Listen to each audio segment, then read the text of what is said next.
আসসালামু আলাইকুম। সবাই কেমন আছেন? আশা করি সবাই ভালো আছেন। অনেকদিন পর আবার ফিরে এলাম আপনাদের মাঝে। কাজের ব্যস্ততায় আর কিছু সমস্যার জন্য আসতে পারিনি এতদিন। তার জন্য আমি খুবই দুঃখিত।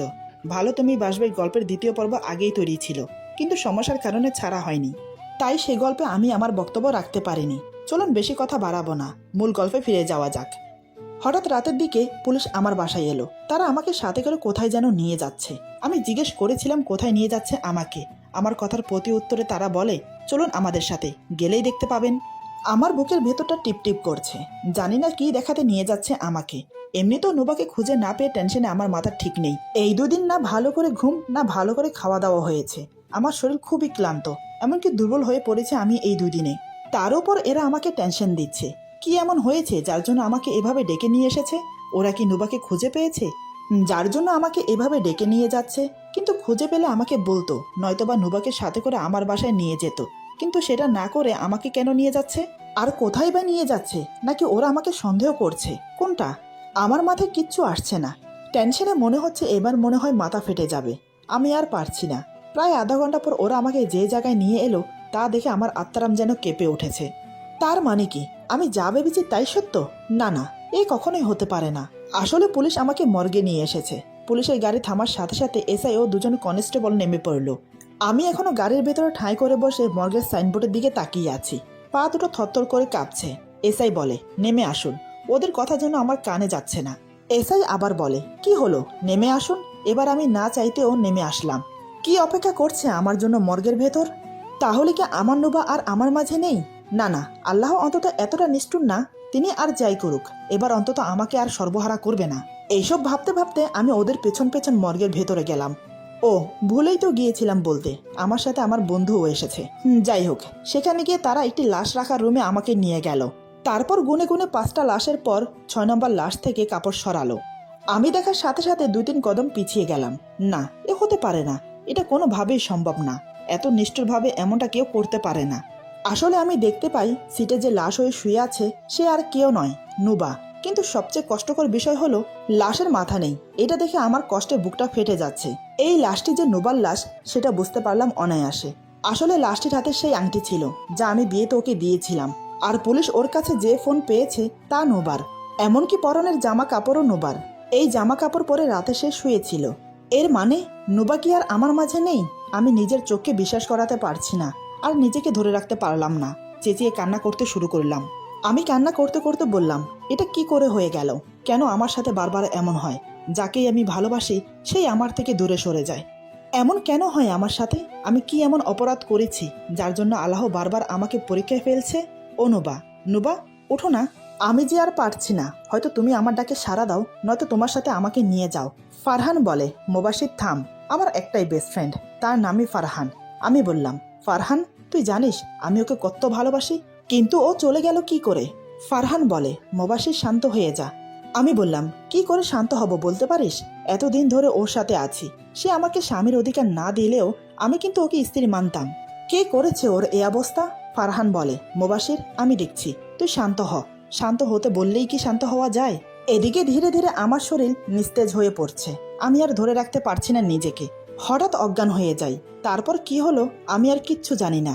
মর্গে থেকে কখন কিভাবে হসপিটালে এলাম, কয়দিন অজ্ঞান হয়ে পড়ে আছি, নুবার লাশের সাথেই বা কি হলো কিচ্ছু জানি না। যখন জ্ঞান ফিরে পাই তখন দেখি পাশে আমার সৎমা ও বাবা বসে আছে। আমার জ্ঞান ফিরতে দেখে বাবা বলে, মোবাশির। আমি বললাম, এতদিন পরে দরদ দেখাতে এসেছো? বাবা বলে, বাবা, ভুল বুঝিস না আমাকে। আমি বললাম, তো পুজো করব, এতদিন তো আসোনি। সৎমা বলে, বাবার সাথে কেউ এভাবে কথা বলে? আমি বললাম, আপনি কোনো কথা বলবেন না। আপনার জন্যই আমার বাবা এমন হয়েছে। যান, এখান থেকে চলে যান। আর বাবা, তুমিও চলে যাও। বাবা বলে, কিন্তু বাবা।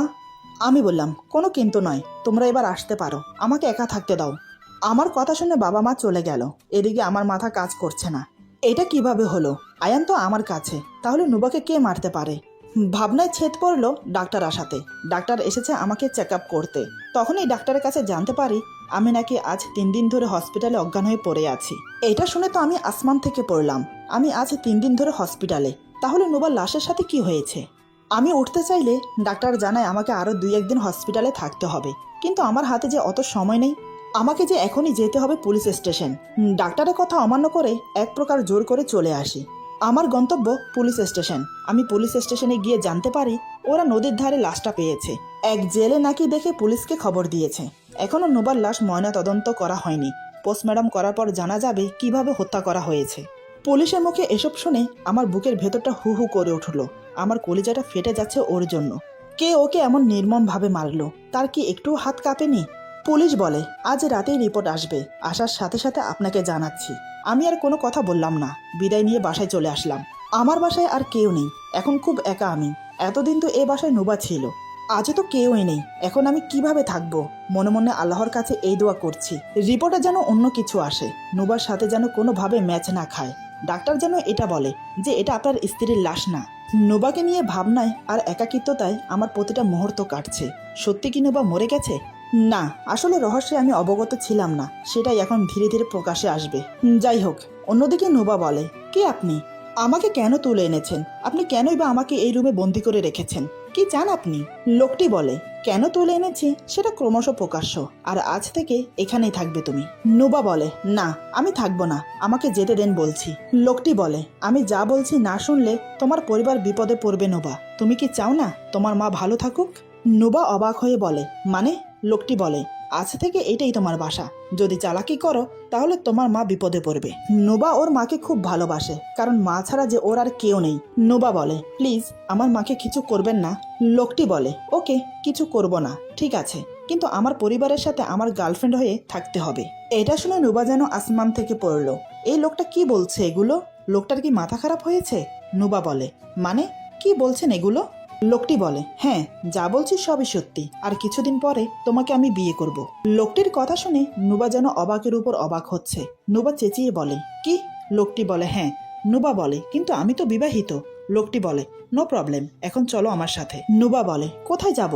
লোকটি বলে, আমার বাসায়। নুবা যে রুমে আছে সে রুমের চারিদিকে তাকিয়ে বলে, তাহলে এটা কার বাসা? লোকটি বলে, এটাও আমাদের বাড়ি। নুবা আর কিছু না বলে লোকটির সাথে যেতে লাগলো। বেশ কিছুক্ষণ গাড়ি চলার পর বিশাল এক বাড়ির সামনে এসে গাড়ি দাঁড়ালো। লোকটি ওকে নিয়ে বাড়ির ভেতরে গেল। লোকটি বলে, হাই মা। মা বলে, কি রে, কই ছিলি? লোকটি সেই উত্তর না দিয়ে বলে, মা তুমি না বউ চেয়েছিলে? মা বলে, তো? লোকটি বলে, এই দেখো পরে নিয়ে এসেছি। এই বলে নুবাকে সামনে বের করলো। আসলে এতক্ষণ নুবা লোকটির পিছনে ছিল, তাই লোকটির মা দেখতে পায়নি। নুবাকে দেখে লোকটির মা অবাক হয়ে বলে, ও মা, এ তো মেয়ে না রে, সত্যিই পরি। এই বলে কাকে যেন ডাক দিল, এই ঝিলমিল, আবরাম, তোরা কই?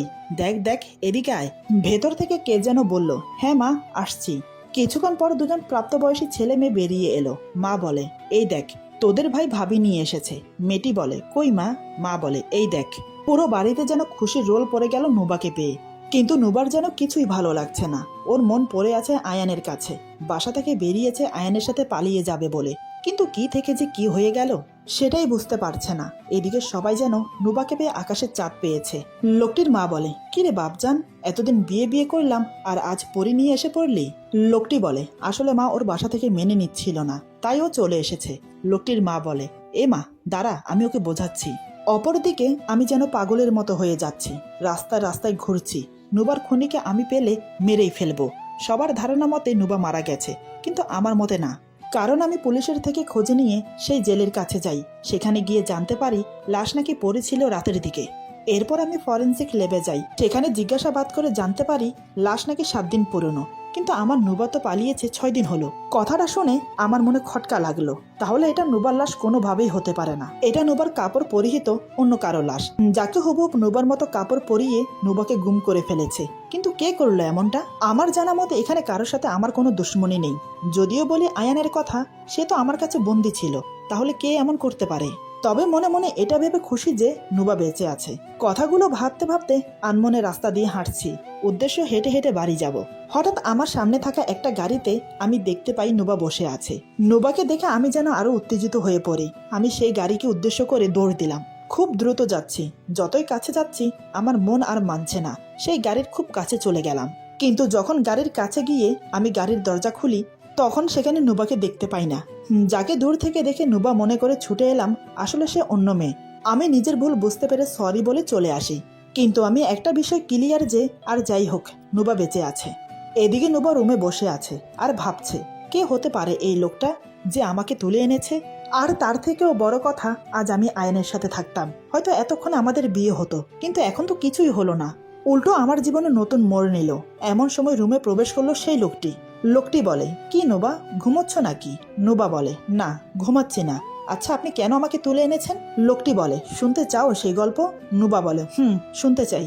লোকটি বলে, আচ্ছা তাহলে শোনো। আমি তখন কলেজে ফাইনাল ইয়ারে। কলেজে তখন দুজনের রাজ চলতো, আমার আর ফাতেনের। ফাতেনা আর কেউ না, আমার বেস্ট ফ্রেন্ড। আসলে আমাদের দুজনের রাজত্ব চলতো, এটা বললে ভুল হবে। চলতো তো শুধু ফাতেনের, আর আমি ওর বন্ধু হয়েও ওর চাকর ছিলাম। তাও ভালোই চলছিল। হঠাৎ আমাদের কলেজে একটা জুনিয়র মেয়ে ভর্তি হয়, নাম মাইশা। দিনটা কিবার ছিল কিংবা কত তারিখ ছিল আমার মনে নেই, কিন্তু কাহিনীটা মনে আছে। Going to the past. আমি বললাম, এই ফাতেন। ফাতেন বলে, হ্যাঁ বল। আমি বললাম, দোস্ত আজ ক্রিকেট ম্যাচ আছে। ফাতেন বলে, কাদের সাথে? আমি বললাম, আরে ওই যে এম্পায়ার টিমের সাথে। ফাতেন বলে, আমি আসতে পারবো না, তুইই যা। আমি বললাম, ফাতেন আমরা হারতে পারি, তুই না খেললে। ফাতেন বলে, আরে যা তো। আমি ওর কথা শুনে চলে আসি। আসার সময় হঠাৎ দেখি কলেজের গেট দিয়ে অনেকগুলো মেয়ে মাঠের দিকে যাচ্ছে। আমাদের কলেজের একটা নিয়ম ছিল যে যদি কোনো ক্রিকেট ম্যাচ হতো সব জুনিয়ররা যেত। সেখানেই যাচ্ছিল মেয়েগুলো, তাদের মাঝেই ছিল একজন মাইশা। আমি না চাইতেও মুখ দিয়ে ওয়াও শব্দটা বেরিয়ে আসে। আমার কথার মাঝে হঠাৎ কেউ বলে ওঠে, আরে দোস্ত, সত্যিই তো ওয়াও রে মেয়েটা। আমি চমকে উঠে সেদিকে তাকিয়ে অবাক হয়ে বললাম, ফাতেন তুই? ফাতেন বলে, হ্যাঁ দোস্ত আমি। আমি বললাম, মেয়েটাকে ভালো লাগছে? ফাতেন বলে, দোস্ত তুই তো জানিসই, মেয়ে মানেই আমি সেখানে। আমি বললাম, কি? ফাতেন বলে, আরে চল, খেলতে হবে তো। ফাতেন সেদিন অনেক ভালো খেলেছে। খেলার পরে ফাতেনকে মাইশা ডাক দেয়। মাইশা বলে, এই যে মিস্টার, হ্যালো। ফাতেন বলে, আমাকে ডাকছেন? মাইশা বলে, আপনাকেই। ফাতেন বলে, বলুন।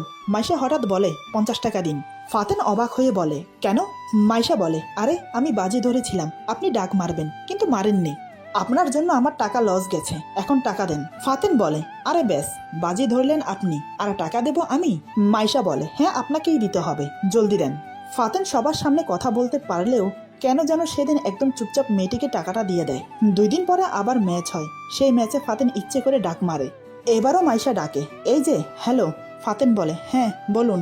মাইশা বলে, আজ 100 টাকা দেন। ফাতেন অবাক হয়ে বলে, কি, প্রতিদিন টাকার পরিমাণ বাড়ে নাকি? মাইশা বলে, হ্যাঁ, আজ 100 টাকা ধরেছিলাম যে আপনি 50 করবেন, কিন্তু ডাক মেরেছেন, এখন আমার টাকা দেন। ফাতেন সেদিনও টাকা দিয়ে দেয়। কিছু করার নেই তার, সে যেন একদম চুপ, বাচ্চার মতো লাগছে তাকে। আমি বললাম, কিরে, মাইশাকে পছন্দ হয়েছে? ফাতেন মুখে হাসি ফুটিয়ে বলে, ধুর। ফাতেনের মাইশাকে পছন্দ হয়ে যায় এবং আশ্চর্যজনকভাবে কিছুদিনের মাঝে তাদের রিলেশন শুরু হয়ে যায়। ভালোই চলছিল তাদের রিলেশন। ফাতেন সারাদিন মোবাইল নিয়ে পড়ে থাকতো। হঠাৎ একদিন আমাদের পাড়ার বড় ভাই আলিফ ভাইয়ের ছোট ভাই মানে আরমানের সাথে ফাতেনের ঝগড়া লাগে। ঝগড়ার কারণ সে মাইশাকে টিচ করেছে। এক পর্যায়ে ফাতেনের রাগ বেশি হয়ে গেলে সে আরমানকে খুন করে ফেলে। খুনটা সহজেই সে চাপা দিয়ে ফেলে অ্যাক্সিডেন্ট বলে। কিন্তু সবচেয়ে কষ্টের বিষয় হলো কিছুদিন পর এদিকে আলিফ ভাই চুপ থাকেনি। তার ভাইয়ের মৃত্যুর কারণ শুনে সে চুপ থাকতে পারেনি। সেদিন খুব বৃষ্টি হচ্ছিল কলেজে। ফাতেন আর আমি বসে চা খাচ্ছিলাম। হঠাৎ পেছন থেকে চেঁচানোর আওয়াজ আসে। যে চেঁচাচ্ছে সে আর কেউ নয়, সে হলো মাইশা। মাইশা ফাতেনের নাম ধরে ডাকছে আর দৌড়ে আমাদের দিকে আসছে। আমরা কিছু বুঝে ওঠার আগেই হঠাৎ ঠাস করে একটা আওয়াজ হলো। আওয়াজটা ছিল গুলি করার। হ্যাঁ, পেছন থেকে আলিফ ভাই গুলি চালিয়েছিল মাইশার উপর। আমি আর ফাতেন দৌড়ে মাইশার কাছে যাই, কিন্তু মাইশা তখন প্রায় শেষ। ফাতেন মাইশাকে উঠাতে যাবে, তখনই মাইশা বলে ওঠে, ফাতেন আমি আর বাঁচব না, কিন্তু যাওয়ার আগে এটুকু বলে যাই, প্লিজ তুমি মারামারির দুনিয়া থেকে বেরিয়ে যাও। আর আমার কসম, তুমি আমার মৃত্যুর প্রতিশোধ হিসেবে কিছুই করবে না। আর হ্যাঁ, খুব সুন্দর একটা মেয়েকে বিয়ে করে সুখে থাকবে। আমি সবসময় তোমার পাশে থাকবো। এই বলে মাইশা মারা যায়। আলিফ ভাই ফাতেনকে কিছুই করে না, শুধু এইটুকু বলে যায় যে, দেখ নিজের কেউ মরলে কেমন লাগে। এই বলে লোকটি থামলো। নুবা বলে, আচ্ছা এই গল্পের সাথে আমার কি সম্পর্ক? লোকটি বলে, তা তুমি পরে বুঝবে নুবা। এই বলে লোকটি চলে যায়। তারপর নুবা রুমে শুয়ে থাকে। নুবার মাথায় বিভিন্ন রকমের প্রশ্ন জাগতে লাগলো। সে মনে মনে ভাবছে, কে এই ফাতেন, আর এই লোকটাই বা কে? কেনই বা এমন করছে সে? আর মাইশার মৃত্যুর সাথে এই লোকটার কি সম্পর্ক? এসব ভাবতে ভাবতেই হঠাৎ নুবার চোখে একটা ডায়েরি পড়লো। সে বিছানা থেকে উঠে সোজা ডায়েরির কাছে চলে যায়। ডায়েরিটা হাতে নিয়ে পড়তে থাকে, কিন্তু তাতে যা লেখা ছিল তা সে কল্পনাও করতে পারেনি এবং সে চিন্তাও করতে পারেনি যে এটা হতে পারে। ডায়েরির প্রথম পৃষ্ঠাতে লেখা ছিল মোস্তাকবির লাভ মাইশা। নুবা মনে মনে বলে, তার মানে ওই লোকটার নাম মোস্তাকবির। সে ডায়েরির পরের পেজে গিয়ে দেখতে পায় সেখানে লেখা, কলেজে যখন তুমি প্রবেশ করলে মাইশা, সেদিন থেকে তোমাকে ভালোবাসি আমি, কিন্তু ফাতেনও যে তোমাকে ভালোবাসে, ওকে যে আমি কিচ্ছু করতে পারবো না। তৃতীয় পৃষ্ঠার পরে আবার লেখা, আজ তুমি ফাতেনের গার্লফ্রেন্ড, আমার সামনে তোমরা হাসছো খেলছো, তোমাকে আমি কিছুই করতে পারছি না, কিন্তু সহ করতে পারছি না মাইশা। এরপর অনেকগুলো পৃষ্ঠা উল্টালো নোবা, কিন্তু শেষের দিকে গিয়ে লেখা, সরি মাইশা, তোমাকে মারতে বাধ্য হলাম, আমি অনেক ভালোবাসি তোমাকে, তাই ফাতেনের সাথে তোমাকে দেখে সহ করতে পারলাম না, মাফ করে দিও আমাকে। নোবা যেন এটা পরে বিরাট রকমের একটা শক খায়। তার মানে এই লোকটাই মেরেছে মাইশাকে, কিন্তু এই ফাতেনটাই বা কে? আর আমাকেই কেন ধরে আনা হয়েছে? নোবার যেন মাথা ফেটে যাচ্ছে, সে আর ভাবতে পারছে না, তাই সব ভাবনা ছেড়ে আয়ানের কথা ভাবতে লাগলো। এদিকে আমি রাস্তা দিয়ে যাচ্ছি, হঠাৎ আমার সামনে একজন লোক পড়ে। সে আর কেউ নয়, আমারই এক বন্ধু। তাকে দেখে পুরোই মাথা ঘুরে যায়, রীতিমতো আমি জ্ঞান শূন্য হয়ে পড়ি। এমন মনে হচ্ছে আমি যেন শূন্যে দাঁড়িয়ে আছি। এদিকে আমার বন্ধু আমাকে দেখেই দৌড় দেয়। আমি তো বড় রকমের শক খাই, কারণ ও তো মারা গিয়েছিল। তাহলে ও এখানে কিভাবে? আমি আর দেরি না করে ওর পিছু নেই এবং কিছু দূর যাওয়ার পরেই ওকে ধরে ফেলি। এক হাতে ওর শার্টের কলার ধরে অন্য হাতে হাঁটুতে ভর দিয়ে হাঁপাতে থাকি। আমি হাঁপাতে হাঁপাতে বললাম, কি রে, দৌড়াচ্ছিলি কেন আমাকে দেখে? আর তুই না মারা গেছিস? আমার কথা শুনে সে ভয় পেয়ে যায়, ভয় থরথর করে কাঁপছে। দু হাত জোর করে সে বলে, ভাই ভাই, আমাকে ক্ষমা করে দে। আমি বললাম, কি করেছিস তুই বল? সে বলে, আসলে ভাই, তারপর আমাকে আমার বন্ধু এমন কিছু বলে যা শুনে আমার মাথা খারাপ হয়ে যায়। এই কি করে সম্ভব? এদিকে মোস্তাকাবিরের মা নুবার সাথে তার বিয়ের সব প্রস্তুতি নিয়ে ফেলেছে। এসবের মধ্যে নুবা মন খারাপ করে বসে আছে। কি থেকে কি হয়ে যাচ্ছে। প্রেম করেছে একজনের সাথে, তার সাথে বিয়ে না হয়ে হলো অন্যজনের সাথে। তারপর তাকে ছেড়ে যখন নিজের ভালোবাসার মানুষের কাছে পালিয়ে যেতে চাইলো, তখন অন্য একজন ছো মেরে তুলে নিয়ে আসে এবং ব্ল্যাকমেল করে বিয়ে করছে। সবকিছু এত তাড়াতাড়ি হয়ে যাচ্ছে যে নুবা কিছুই করতে পারছে না। এত কিছুর মধ্যেও একবারের জন্য আমার কথা তার মনে পড়েনি। নানান ভাবনায় মগ্ন নুবা। এটা দেখে মোস্তাকাবিরের মা বলে, কি রে মা, তোর মন খারাপ লাগছে? নুবা বলে, না আন্টি, তেমন কিছু না। মোস্তাকাবিরের মা বলে, আরে মা বলেই ডাকতে পারো আমাকে, আর দুদিন পরেই তো আমার বোমা হবে। আর হ্যাঁ, তোমার মা বাবাকেও আমরা মানিয়ে নেব। এই বলে মোস্তাকাবিরের মা চলে গেল। বাড়ির সবাই বিয়ের প্রস্তুতি নিচ্ছে, আর নুবা শুয়ে শুয়ে আয়ানের জন্য কাঁদছে। আজ হয়তো সে আয়ানের কাছে থাকতো, কিন্তু আয়ানের কি আমার কথা একটুও মনে পড়ছে না? নুবা কাঁদছে, কিন্তু সেই কান্না তো আয়ানের কান পর্যন্ত পৌঁছচ্ছে না। আমি অনেক আগেই আয়ানকে ছেড়ে দিয়েছি। আমার মতো সেও জেনে গেছে যে নুবা মারা গেছে। এরপর আর তাকে দেখা যায়নি। আজ নুবা আর মোস্তাকাবিরের বিয়ে, সবাই খুব খুশি। মোস্তাকাবিরের বোন বলে, কি ভাবি, তুমি রেডি হচ্ছ না কেন? চলো আমি রেডি করিয়ে দেই তোমাকে। তারপর নুবার হবু ননদ ইরা নুবাকে রেডি করছে। পার্লার থেকেও লোক আসা শুরু হয়ে গেছে। সবাই মিলে নুবাকে সাজাতে লাগলো। সব সাজগোজ শেষ করে নুবাকে নিয়ে বসিয়ে দিল মোস্তাকাবিরের সামনে। নুবাকে দেখে মোস্তাকাবির যেন চোখ সরাতে পারছে না। ওর সামনে কোনো মনুষ্য নয়, যেন স্বর্গের কোনো হুর বসে আছে। সবার মুখে মুখে নুবার রূপের প্রশংসা চর্চা হচ্ছে। এদিকে কাজী সাহেবও বসে আছেন। এখন বিয়ে পড়ানোর পালা। এমন সময় হঠাৎ সদর দরজা দিয়ে কেউ প্রবেশ করলো বাড়ির ভেতর। সে আর কেউ নয়, আমি হলঘরে প্রবেশ করে বললাম, থামুন মিস্টার ফারহান মোস্তাকাবির ওরফে নীল সাহেব। মোস্তাকাবির পেছন থেকে কারো মুখে নিজের পুরো নাম শুনে হকচকিয়ে পেছনের দিকে তাকায়। তাকিয়ে আমাকে দেখে সে অবাক হয়ে যায়। বিস্ফারিত চোখে তাকিয়ে থেকে আমতা আমতা করে বলে, ফাতেন তুই? এদিকে আমার চোখ নুবার দিকে আটকে গেল। মোস্তাকাবির আর নুবা একসাথে বসে আছে। এইটা দেখে যেন আরো মাথায় আগুন উঠে গেল। এদিকে নুবা মোস্তাকাবিরের মুখে আমার নাম ফাতেন শুনে বড় ধরনের একটা ঝাটকা খায়। আমি বললাম, হ্যাঁ আমি ফাতেন মোবাশ্বির ইসকাম। নুবার মাথায় কিছুই কাজ করছে না। নুবা মনে মনে বলে, কি হচ্ছে এটা? কাহিনী কি? মোবাশ্বিরই হলো তাহলে ফাতেন, কিন্তু এত কিছু কেন হলো? আমাকে কেন কিডন্যাপ করা হলো? ওর মাথায় যেন কিছুই আসছে না। আমি বললাম, আমার বউকেই বিয়ে করছো বন্ধু, আর আমাকেই দাওয়াত দিলা না? মোস্তাকাবির বলে, ফাতেন দেখ। আমি বললাম, দেখা দেখি টাইম নেই, তুই তো সেই নিচ্ছি রে। মোস্তাকাবির বলে, তোর থেকে কমই আছি। আমি বললাম, আমি কি করেছি? মোস্তাকাবির বলে, কি করেছিস তুই? আমার ভালোবাসাকে কেড়ে নিয়েছিস তুই ফাতেন, আমার জীবন নরক বানিয়ে দিয়েছিস। আমি বললাম, ও তাই? মোস্তাকাবির বলে, হ্যাঁ, তোর জন্য আমি নিজের ভালোবাসাকে নিজের হাতে মেরেছি। আমি বললাম, ভুল বললি তুই। আমি তোর ভালোবাসাকে কেড়ে নেইনি, বরং তুই আমার ভালোবাসাকে কেড়ে নিয়েছিস। তাকে সারা জীবনের জন্য এই পৃথিবী থেকে সরিয়ে দিয়েছিস। তুই খুব ভালো করেই জানিস মাইশা আমাকে ভালোবাসে, আর আমি মাইশাকে ভালোবাসি। মোস্তাক আবির বলে, মাইশাকে আমি প্রথম দেখাতেই ভালোবেসে ফেলেছি। তুই যদি মাঝে না আসতি তাহলে হয়তো মাইশা আমার হতো। আমি বললাম, কই, তুই তো কখনো বলিসনি তুই মাইশাকে পছন্দ করিস।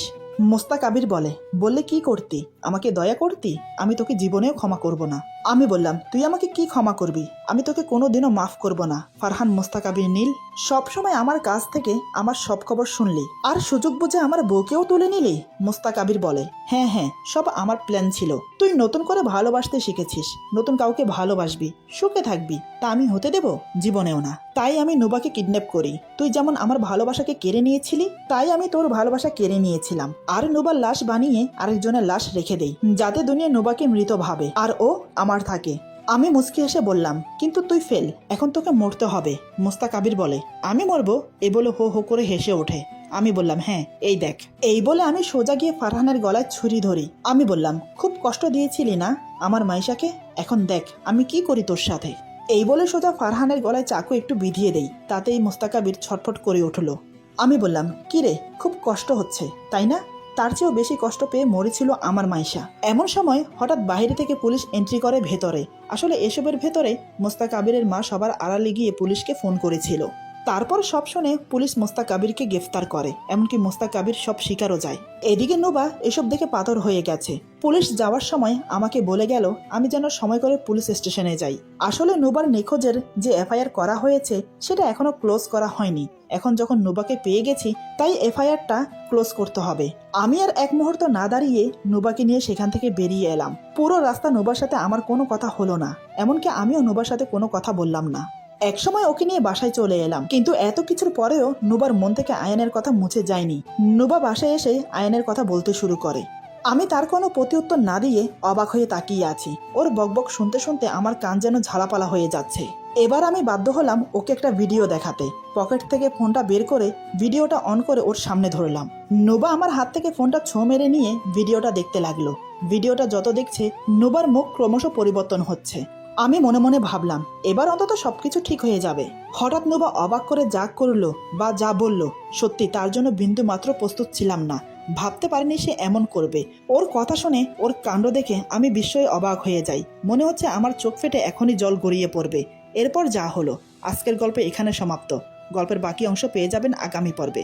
আশা করি গল্পটা আপনাদের ভালো লাগবে। সবাই ভালো থাকবেন, সুস্থ থাকবেন। আল্লাহ হাফেজ।